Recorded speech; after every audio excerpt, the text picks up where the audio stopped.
Hey, what is up, guys? Welcome back to another episode of the Smart Flip. Today, guys, we have Spencer. Spencer's been around with us for a little while now. Excited to have him on and going to be interviewing him today about a couple of different things.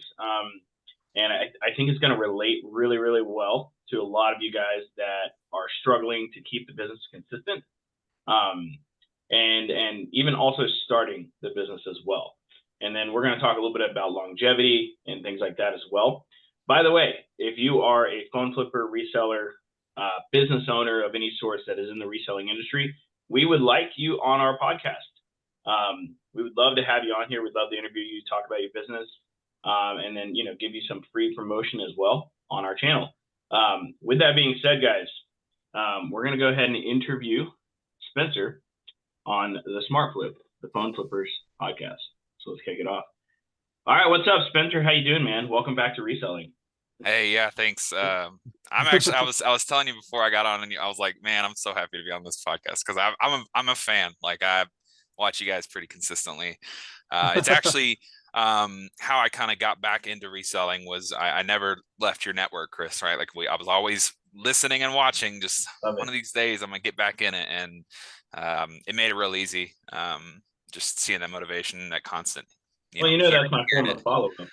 Yeah. So, I I just mean, want I'm to forever, stay I'm in forever everybody's trapped in face. your funnel anyway. So it is what it is. So I got the front, I got the beginning funnel and then the back funnel. Like a Yeah, lot of the students listen to this podcast, and it actually helps them a lot, which is great. it does, man. It really does. I think hearing a lot of times people tend to, whatever they share outwardly is usually, or like on social media, usually some sort of like cover or mask. But I Yeah. feel like a lot of times when you get in an interview setting, you start to see a little bit of that slip in terms of like just being a human and some of the true challenges and stuff we go through. I know that's something that I'm real passionate about sharing with people whenever they ask me. So Yeah. Yeah. So I got a couple of questions, and I'll kick it off, and I'm sure Matt will just go a little bit deeper on them. That's usually how this works. Um, so let's start with how you got started. So you dropped in my ebook, got the starter kit, got started making a little bit of money, eventually upgraded to Recelerator after a couple of months. Actually, I think it was like 30 days, but if I remember correctly, like stuff ended up just working, I think, and yeah. follow up game was so good that you were like, all right, let's go. I just wanted more. I mean, the starter kit was good, but I was like, man, yeah. But yeah, Yeah. so I mean, starting from the beginning, I started in August 2022. I was living in Wisconsin. I had a house in Wisconsin that was 120 something years old and was a money pit, and I had depleted a lot of our, retirement and whatever, trying to fix the house to make it livable. We bought it sight unseen in a weird market. It was a whole story behind that, but the need for additional income came up. I found Amazon FBA through various channels. That's where I got my start. Started with books, eventually kind of landed on electronics and tools, and I think that's how I got trapped in your funnel, as I said, because I saw a Facebook post randomly and was like, "Hey, if you're an electronics flipper," and I filled out your little form, and then that's kind of where it started. And that was I think a year into or just under a year into flipping on Amazon, or actually just over a year, so like September. And like you said, I think at that time I was kind of Amazon FBA was going okay. It required a lot of capital, and the margins were kind of razor thin and could change in a heartbeat. And I didn't love that because I was a little leveraged on credit. Started the starter kit with you and saw some results really quickly. I think I wasn't ready for phones, but I know Matt shared a little bit. There was a little bit of, I think you had one console call on that starter kit where it kind of just dipped your toes in, and I ran with that for sure. And saw some success on eBay, which I had thought eBay, like previously I was actually flipping from eBay to Amazon. So in my opinion of eBay was, this is a lesser than channel. And now it's my primary, like current base. Like I've all but shut down my Amazon store, and I'm doing almost exclusively eBay at this point. But starter kit, Recelerator, and that really took off. Did Um, you read the ebook? yeah, I mean, Okay, I blazed through it as soon as I got it, blazed through it, and I think I got started on ads pretty quickly too, just because like I got to test it. yeah, I didn't have the success because I don't think I had the support that, I think it's intentional. Like if you want more support, you continue to yeah, of upgrade. course, And, yeah, I could have failed and eventually figured it out, but I think Recelerator obviously shortened that so much. Like within 3 months, I think I cleared, it was 7K in profit within a couple months. And I think that's why we hopped on an interview at that time. yeah. Um, It was 4,800 in the first month of Recelerator, right? So yeah, it was a little 4,800 in bonkers. profit. I want to Yes. clarify. This is 4,800 in profit within his first 30 days Yeah. working with me, Matt, and the team. And I will say, dude, you like you put in the work because I know you were trying to go full time. Yeah. I think, and we'll get to this though, but I think I saw the burnout happening. Like, Yeah. like I saw it because I know what that's like, and Mhm. and that's okay. Like I remember whenever you kind of burned out, fizzled out because you were exhausted. Like Yeah. it's an exhausting thing, especially that much in the beginning, but also with that much in the beginning, it helps you learn really fast. Yes. It's a volume game on the knowledge side of things, right? Yeah. So, but yeah, I saw that happen. You were like, "Hey, I think I need to cool this down for a little bit," and I'm like, "That's okay. You'll be back." Yeah, I think well, and it's again, it's a crazy circumstance. I mean, I was working a cushy corporate job remote, right? So I had all the time in the world for Recelerator. Was trying to scale it to a point that I could go full time. But I think that pressure combined with just not having the failures yet and not knowing what was going to come, didn't prepare me for when I lost my job. And then, the business just didn't take off like I expected, right? Like it was, of course, Q4, I was pumping. And then all of a sudden Q1 and Q2 come around and all of a sudden, oh man, it's not as profitable as it once was. I can't sustain myself on this. And I think what it was is that I hadn't really established that base. Personally kind of ran into a big depression and it was real rough for me. Was unemployed, trying to find a job, felt like a failure at flipping. Eventually I did get a job at a bank back in May.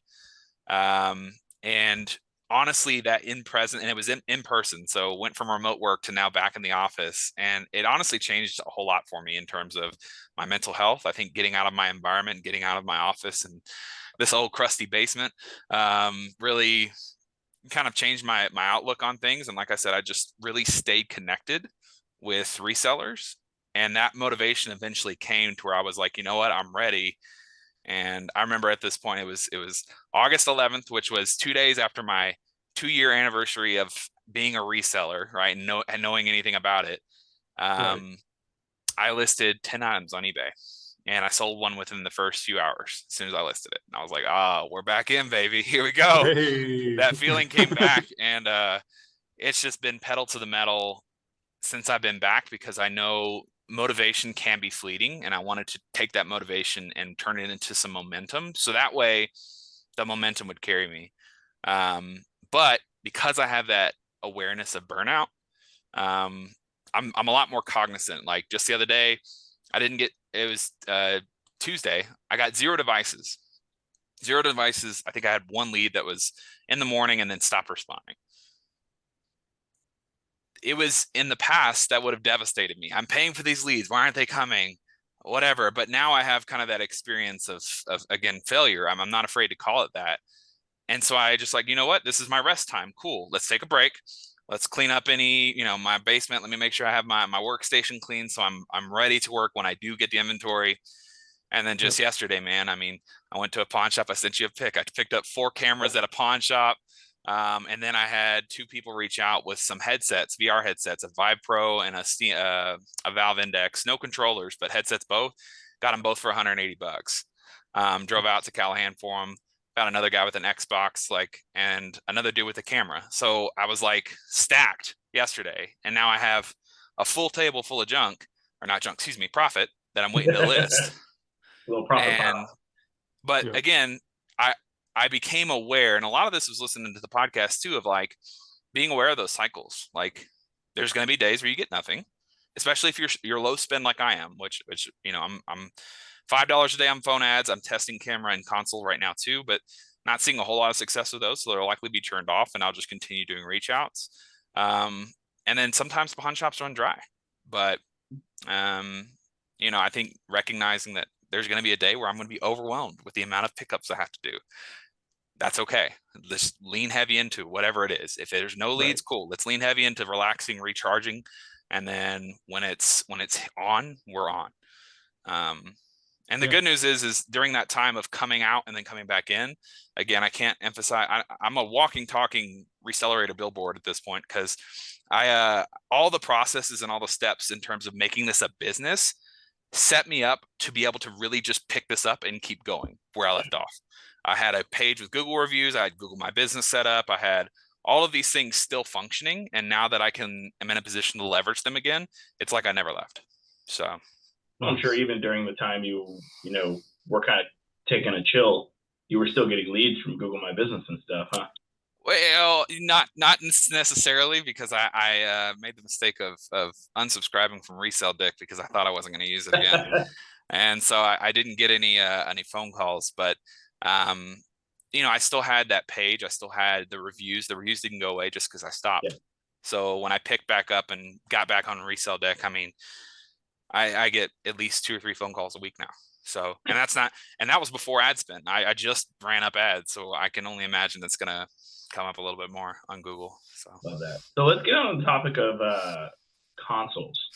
Yeah. So you enjoy consoles. I want and I'll let Matt kind of take over this part because that's his. He's the console king, right? Yeah. So let's talk about that. How did consoles kind of weave you into the business? So, I mean, consoles was my entry point, right? So phones were intimidating and scary. I was rocking old Android devices. Like Apple was the devil, never going to buy an Apple device. So I was so unfamiliar.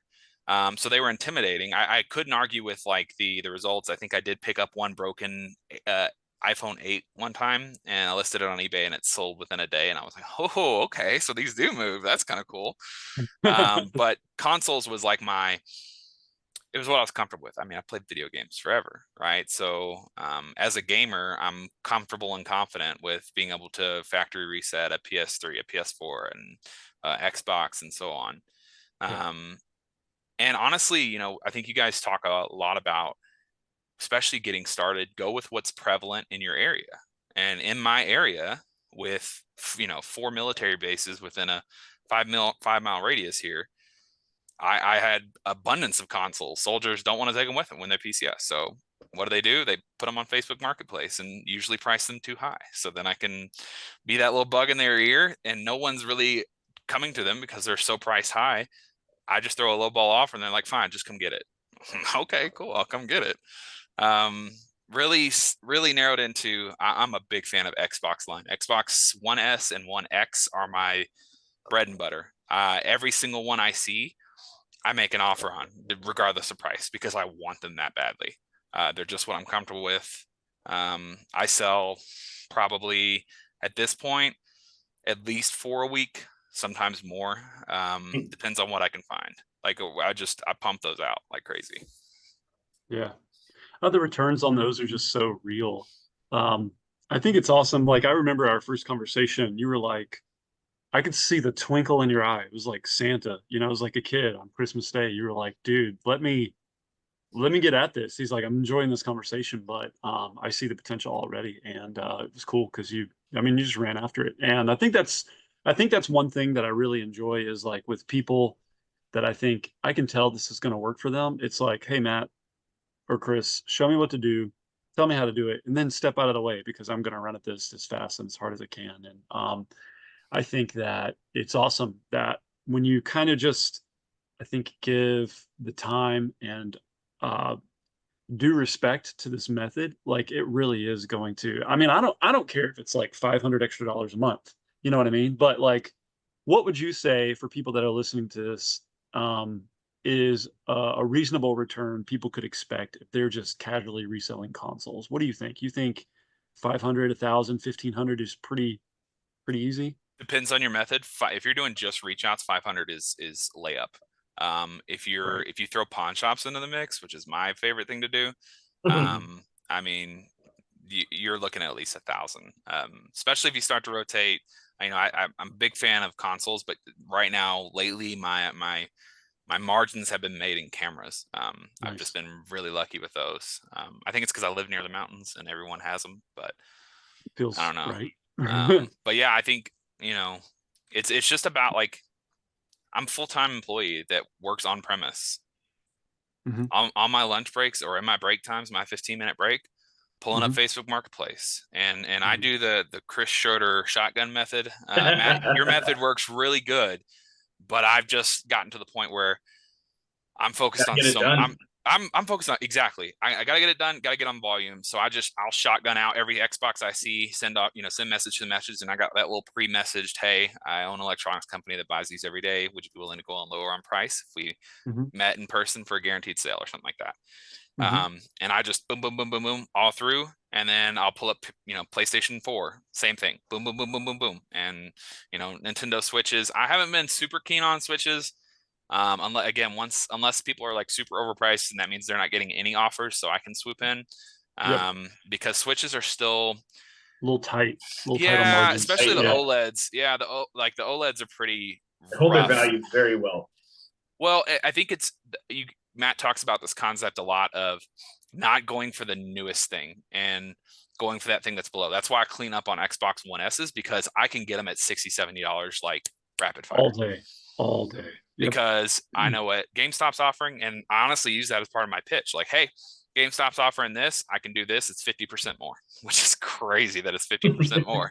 And I'm it's still amazing. It's amazing. I mean, it gives everybody else a fighting chance. It's like, if this is the method that I'm going to source these with, like, I can be GameStop every day, and I think that's fantastic. So just to be clear, they just gave you guys a massive nugget for everybody watching.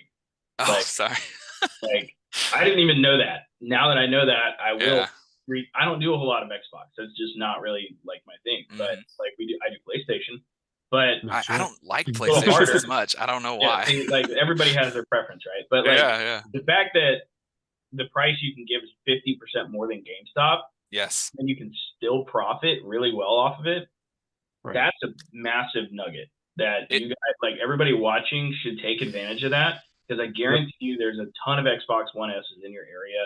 I know every time I walk into the pawn shops, they're always there. Like, it's one of those items that is in like that limbo phase right now. Like, so whenever I entered the industry, that limbo phase was the iPhone 7 Plus. Like, where I could just offer 120, 120, 120 on every single one of them, and everybody would say yes. And I would sell it for 210 every single time. And like, it was in that and it doesn't last forever either. It doesn't. Like, yeah, you're right. It goes away eventually due to market shifts and everything. But once you like find that, and I would say the Quest 3 is kind of there right now with like the 250 to 300 price point. Oh, it's because the Quest 2 is a better product and people are realizing it. I would say the Quest 3 is a better product. I enjoy the Quest 2. I hate their lenses. The first one I picked up had scratched lenses, and I didn't know, and it made me upset. Bummer. Either way, I still profited, but I only profited $50 instead of $150. I just wanted to point out that you guys watching should write that down, because the fact that you can pay 50% more, even 30% more than GameStop, you will be able to clean up on stuff like that easily. Yeah. Oh, and another method I use with these Xboxes too, it is so common because, again, soldiers are moving all the time. No cords or cables. That's money, because I can get cords and cables for $2.50 at the Goodwill. Because the cable on the back of those is that generic AC adapter, the two circles on the back. And I can pick those up for about $2 a piece, and I'll buy them in bulk at Goodwill. And then, I'll lowball the offer. I'll say, oh, no cords and cables. I was going to say 60. Can you do 40? Like clockwork. And here's the thing. And here's the thing. I don't test. I know this is crazy. I test before I ship to my customers for eBay. But when I buy, I'm interested in the rapid fire. I have two tests. The shake test, right? Which I think I learned from Matt, is make sure there's nothing shaking around in there. And then I check the HDMI buckles. If there's no break on the HDMI buckles, I know the HDMI port's good. Those are the two most common problems with an Xbox Series S. Yep. Sometimes I've had one, and I've bought we're clear into at least 80 to 100 Xboxes at this point in my reselling career. I bought one that was not as described. The disk drive was gone. But again, I had offered 70. I sold it for $100. So that's a big problem with people. A lot of people, when they'll ask me and Matt all the time, it's like, well, what if I buy it and it's broken?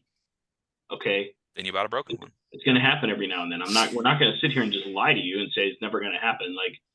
Things are going to happen, and something will not work as intended every now and then. I mean, that's just the way it works. That's the game. The value of the consistent action that you put forth will far outweigh that one loss that you make because you didn't test thoroughly.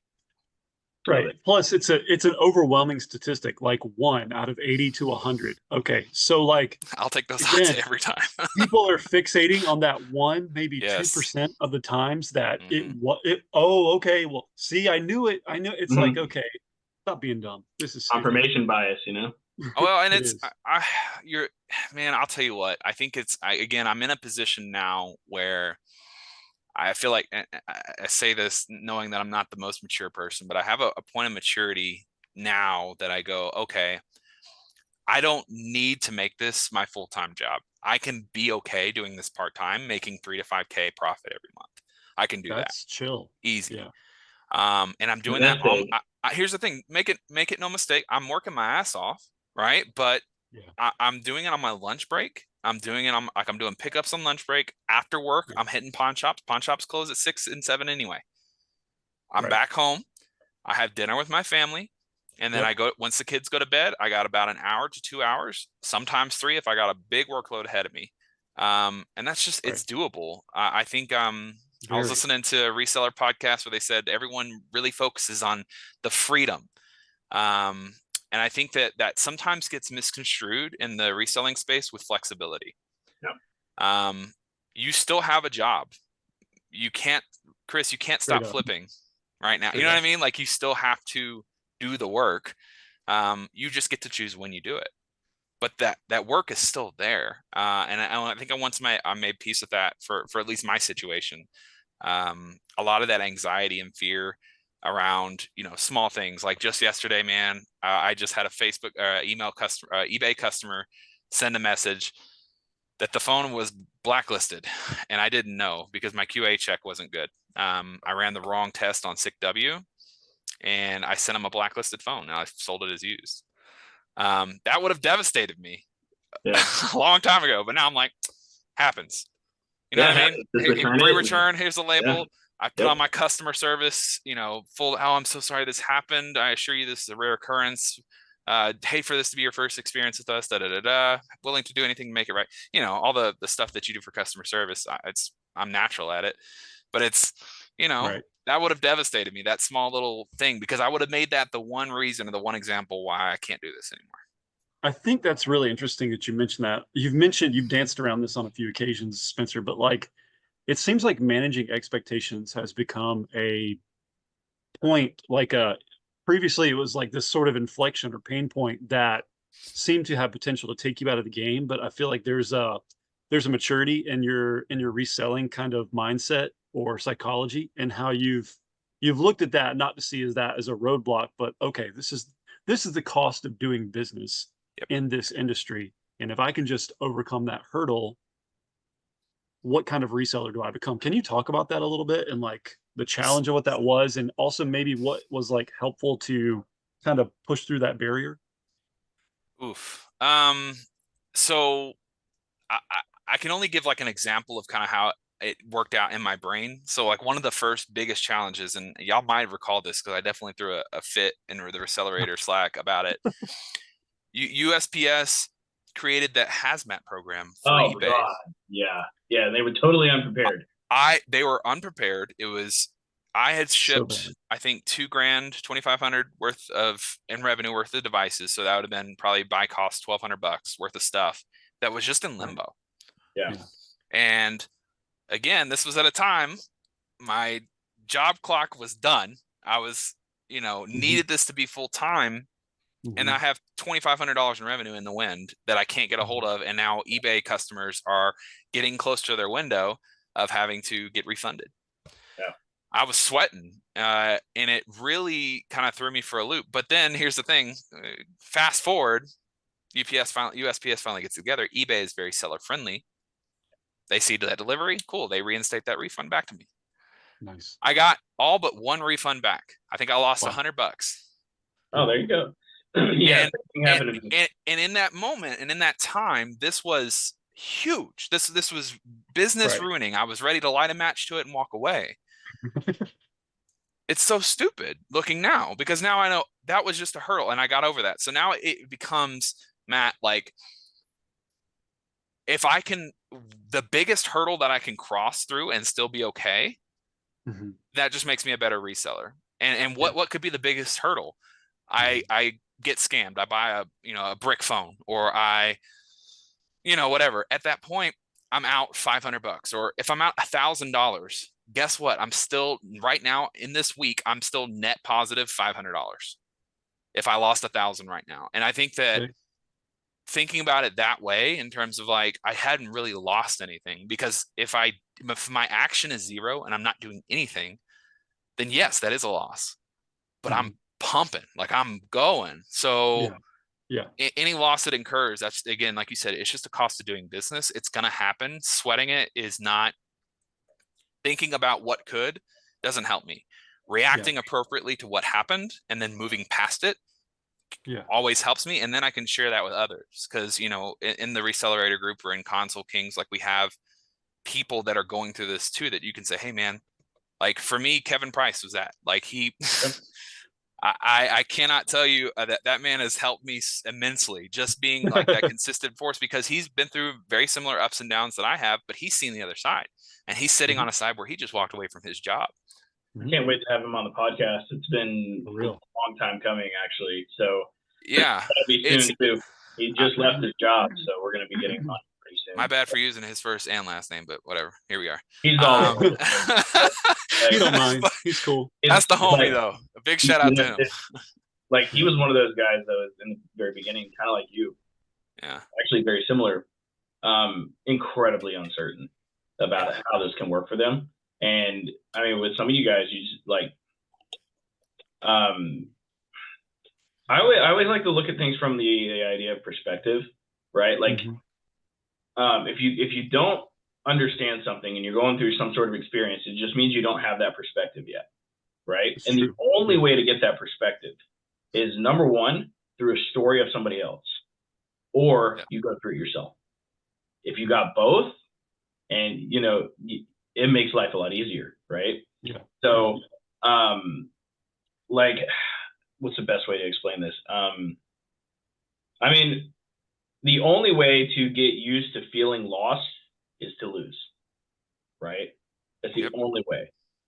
You can't really live that through anybody else, right? And you have to become okay. Like, here's a really good example. So I wake up almost without fail every single day. There's a fire to put out. There's a return. There's a refund. There's something almost every single day at this point. It's just the way it is. There's a lot of transactions that happen on my stuff. At this point, I just expect it, right? Yep. And I'm okay with that. I'm fine with that. 2 years ago, 3 years ago, probably not. Like, I wake up and I'm like, God, it would ruin my entire day. Dude, it would ruin my day when people would tell me no on a reach out. Even after Recelerator process, doing 20 a day, it still hurt for some reason. I have no idea why. I would get so upset when people would block me and whatever. I'm like, God, I'm offering a fair value. They're crazy. And now I literally, like, it becomes a game. My way of being like mean back is I just am super nice. Totally understand. I hope you have a fantastic week anyway. Like, I'm just, I do the complete opposite, and that's my way of kind of being a smart ass, I guess. But like, it's so emotionless for me. Same with leads. Yeah. I'm so indifferent, because I know, like, again, I've seen it X amount of times at this point. It's going to be hit, drop off, hit, drop off. Sometimes you'll get those consistent and you got to love it, because then you're pumping money and you're relaxing at the same time.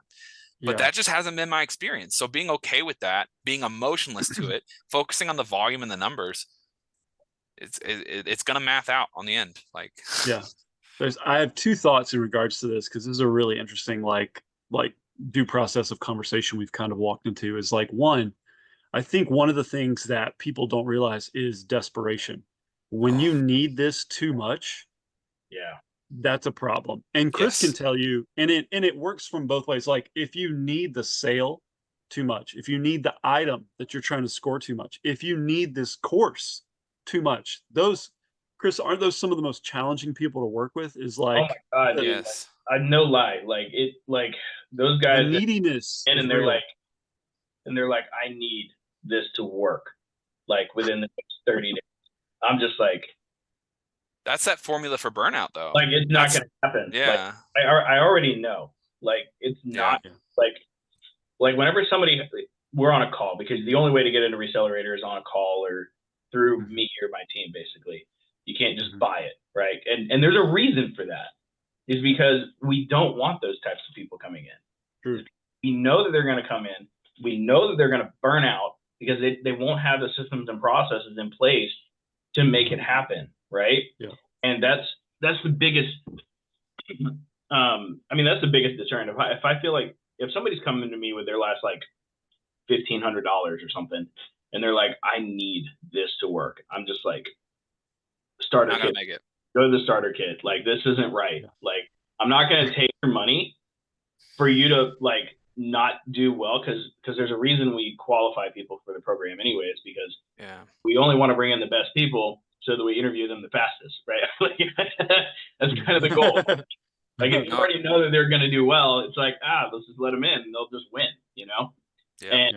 That's kind of how we work it out. But yeah, those people that are in like the desperation mode, it's very hard to get them like to win, because they're so fixated on just to survive. Fear is, man, that survival and that fear. Because here's the thing. The reality is, the economy is awful right now, right? Like, for the average person, it's rough out here, right? So that desperation is very real. And especially if you're like me, like in a high cost of living area, like, Jared is probably the only one, I think, isn't he out in the West Coast or whatever? So his cost of living is crazy high too, even as a single man, I'm sure. So it's like, I don't know, man. That's it's real. Desperation breeds. I think that it's, Matt, you said it. It's proper expectations, and I unfortunately, there's a bunch of hardheads out there like me that just don't get it until they experience. I mean, Chris, how many times have you told me, this is the results that's going to happen if you walk down this path? And I say, I got to do it anyway, though, right? Like, got to find out. There you go. We're always telling me, you're like, I got to figure things out the hard way. All right, whatever. All right. No, never mind. I was here to support you and give you the right answer, but sure, you can do it your way and then come back. And I'll let you figure it out. It's all good, man. Like, but I think it's if I could give any message to anyone that was kind of in that desperate whatever, I mean, for some people, desperation does lead to good things, and they can hold on and they can thrive through either sheer momentum, hard work, or luck, or a combination of all three, right? But the reality is that that's not the results for everyone. There's going to be someone who's going to burn out. There's going to be someone who just can't make it because the market's rough in their area. I think tempering those expectations with doing the thing every day consistently, and it's going to lead to results. I make myself do at least 10 reach outs every day, even if it's just the shotgun method.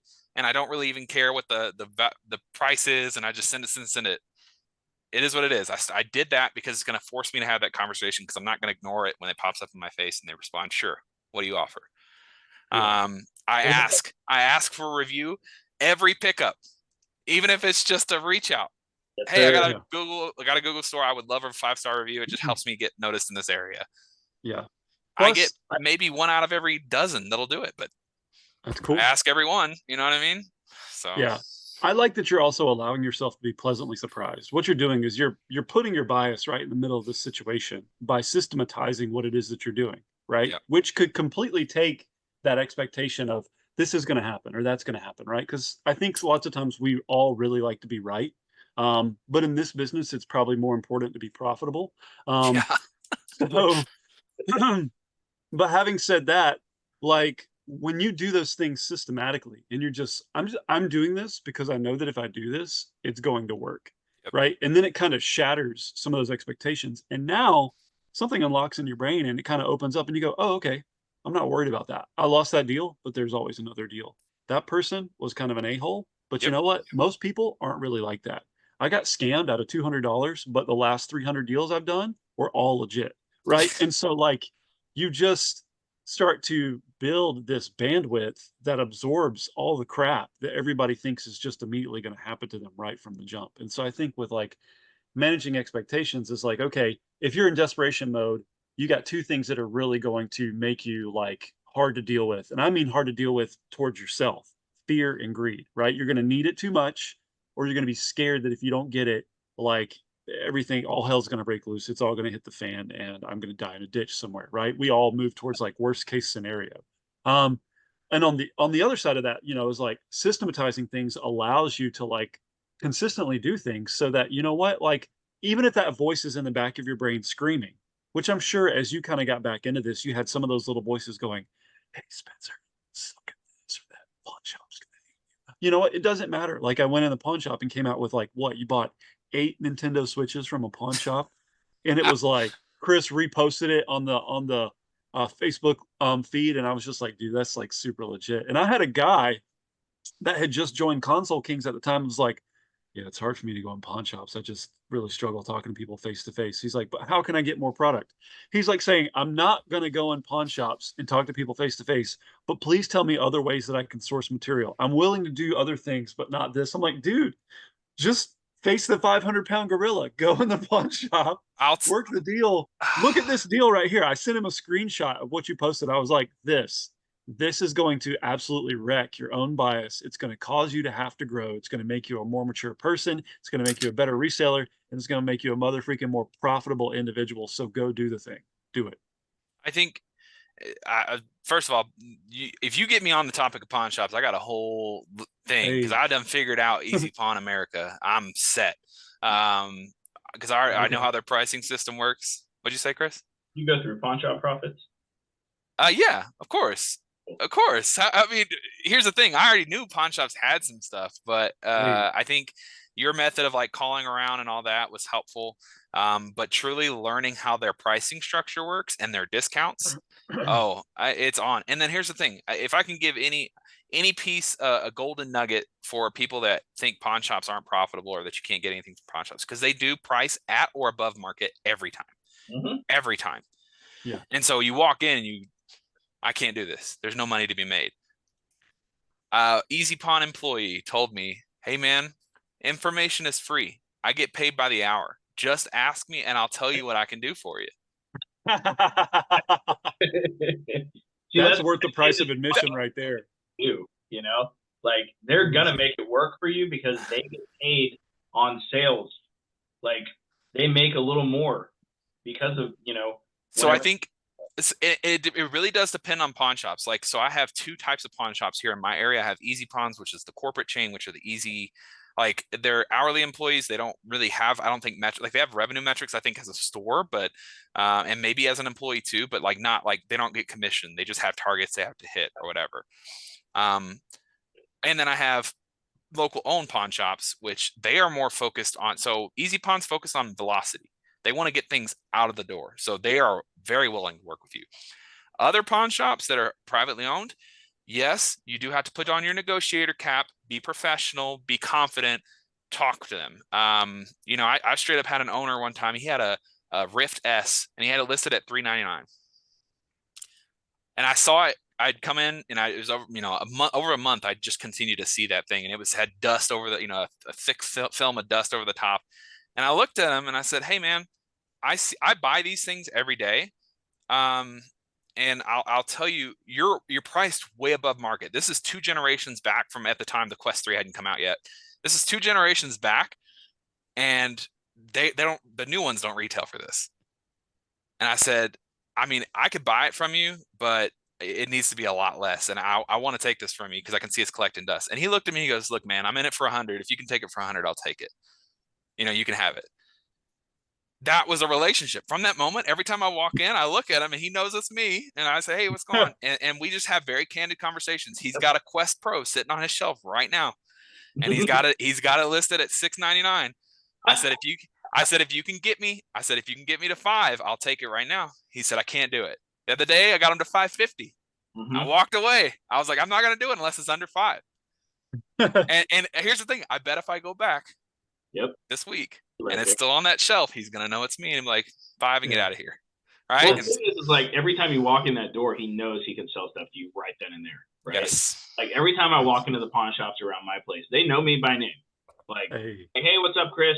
We got some stuff if you want to check it out. I'm like, say no. Whenever I first went into a pawn shop, I saw a little sign that said, "We negotiate," and I was like, "Say less." So do I. Me too. Oh my God. Like learning the negotiation in the electronic space has helped me in many places. Like there was a furniture place that was closing shop one time, and they were literally like the guy. We walked in, the guy greeted us. He was like, "Hey, we're negotiating price. We're trying to get rid of stuff," and I was like, "Say less. Let's go." Like anytime somebody says we negotiate, freaking negotiate. Like lowball. You never know what's going to happen. They're trying to get rid of stuff. And here's the thing, going back to our earlier conversation, don't be so desperate that you make a bad buy because that's the lowest they can go right now. It's okay to get to the bottom of that negotiation chain and they can't budge because they're corporate pawn shop and they have to stay where they're at. Yeah. And you're above your margin point. So just walk away. It's okay. Go to the next pawn shop. Go do 3 more reach outs and you'll find something. It's just a matter of tempering those expectations and not beating yourself up if you have a day where you get 0 devices or whatever. Cool. Go home to your family, go to your workstation where you pack and prep eBay orders, clean that up so that way you're ready to work and you can be more efficient when those volume does come in. That's such a good point. Yeah, people far underestimate how time can be your most valuable negotiating asset. It's like, I can be patient. If that person needs cash today, they're going to need it even more tomorrow, and they're going to need it even more next week. And me, I'm not in a hurry to get that deal by paying more than I need for it. You gotta Rex Kwon Do it, right? You got to break the wrist, walk away. That's all you got to do. And you can come back to the deal later on. But I love that you said that because I'll have people in my DMs all the time about like, Matt, what do you think of this deal right here, Matt? Oh my gosh. And they'll send me like, it's usually when they just jump into the program. They're like, oh, they see like all the potential and they're chasing everything. And I'm like, dude, slow down, stop. Like that's overpriced. But you start to temper that and you start to realize I only bought 3 things today, but I got all those things and I'm going to make 70 to 100% ROI on every single one of these items that I bought. Next day I bought 5 things. The day after that, I only bought 1 thing. And the day after that, I bought nothing. But history has taught me that there's always another deal. And I literally say that to like everybody. There's always another deal, man. There's going to be another deal. Like, just wait. And if you guys don't know, like I talk about this in the course, but if you're looking on Facebook Marketplace, your best times to find deals is when people aren't punching the clock. When do people post product? When they're not working. Dude, the weekends. So that's when you look for stuff, man. Thursday through Sunday, especially late evening, early morning, dude, it's gonna pop off. You're gonna find if you don't find one item, DM me. Be like, Matt, you suck. You're a liar, and I'll eat my words. Yeah, but you know what I mean. I'll then jump in your zip code and I'll find 5 deals for you and be like, no, you lie. Right. No, it's real. And I think it's 2 things. So you talked about the 3-legged stool in the last podcast I listened to. And I love that because that always stuck with me when you told it to me the first time.